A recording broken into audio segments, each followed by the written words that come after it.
Hi, this is Carissa Hill here, and today I'm making a video about how to set your business making money for you. A lot of entrepreneurs don't charge what they're worth, especially when they're starting out in business, and this can be a real problem because you deserve to make money. You deserve for your business to make money. As entrepreneurs, we often get caught up in wanting to give. We feel that our business or our services that we provide is like an art form.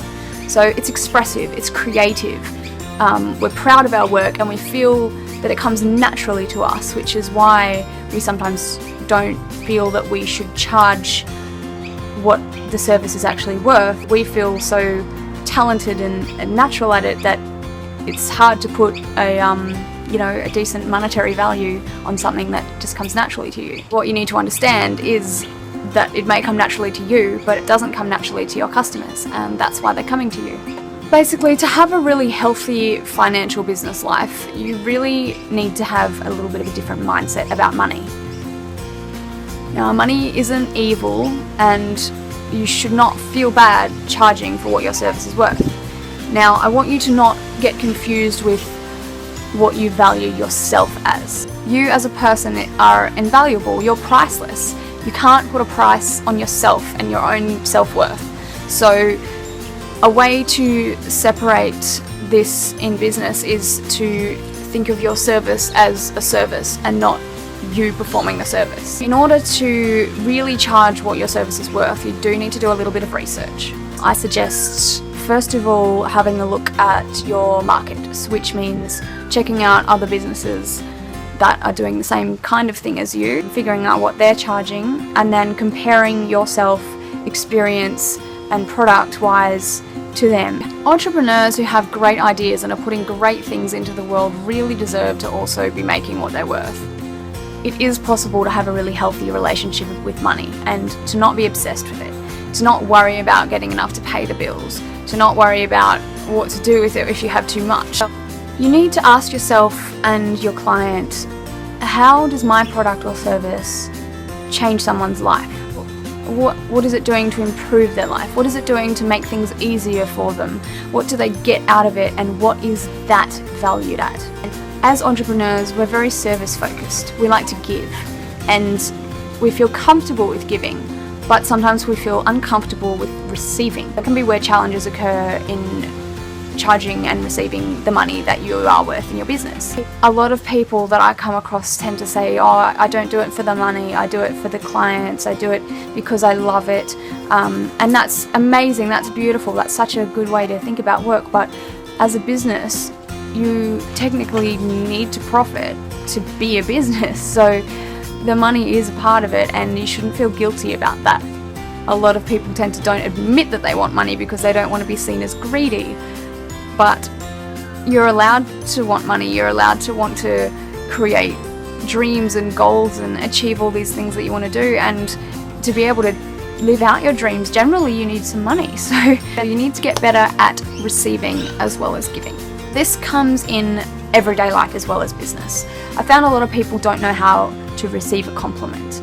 If you can practice giving and receiving compliments before you start giving and receiving money, that's something that's great as well, because then you can really learn to appreciate it. So, for example, if someone's giving you a compliment, you say thank you and I appreciate that. That made me feel good about myself, rather than, oh no, this dress isn't that great, I got it from Kmart for $5. Like, don't make excuses and don't brush it off. Just genuinely accept that that person is trying to give you a compliment, and do the same back to people.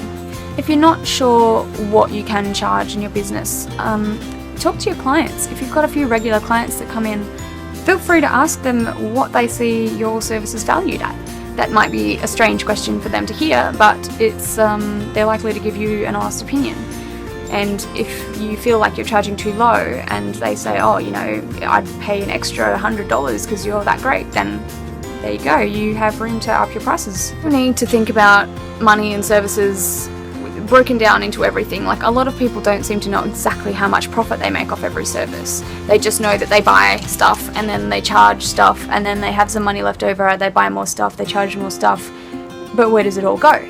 So you need to break down all your products and services into a list of expenses and profits, but it's more than just the expense of buying the product.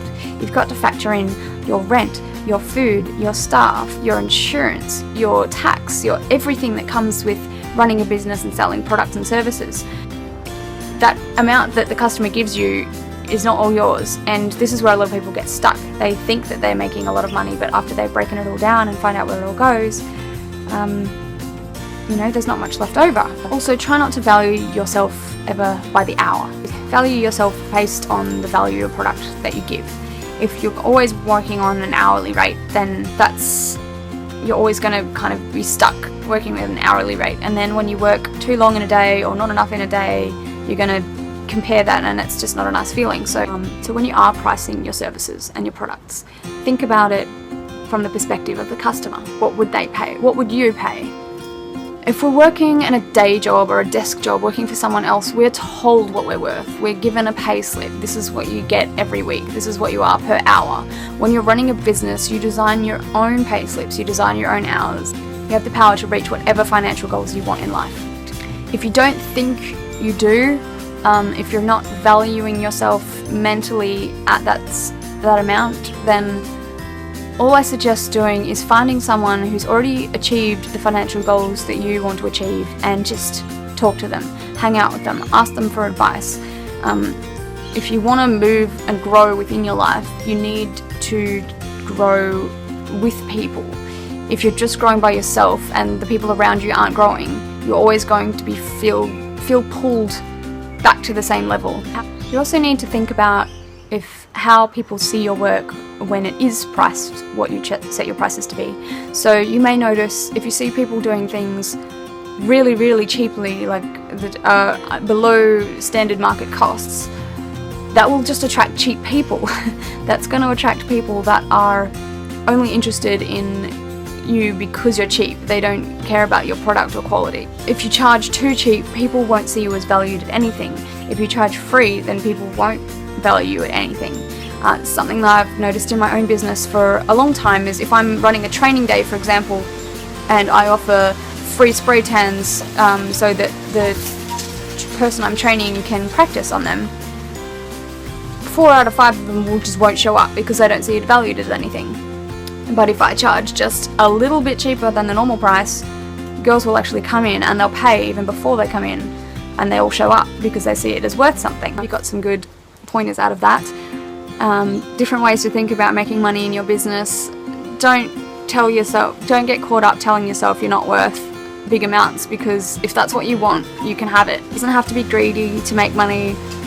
It depends what you want to do with it. Like, you're allowed to be greedy if you want to, but also a lot of people want to make money to help change the world, change their own lives, change their families' lives, just improve life in general. Change the way you think about money. Don't think about it as bad. It's a beautiful thing as long as you make it work for you. If you'd like to see more videos and business tips like this, or if you have any questions for me, subscribe to my website newsletter, my YouTube channel, and my Facebook page, because I'll be sharing a lot more little tips like this, and I'd love to know what you think. So please leave a comment if you have any suggestions, ideas, questions, experiences that you've had. Love to know. So please leave a message, and have an awesome day, and I hope you get to work making what you're really worth. I'm Carissa Hill. See you next time.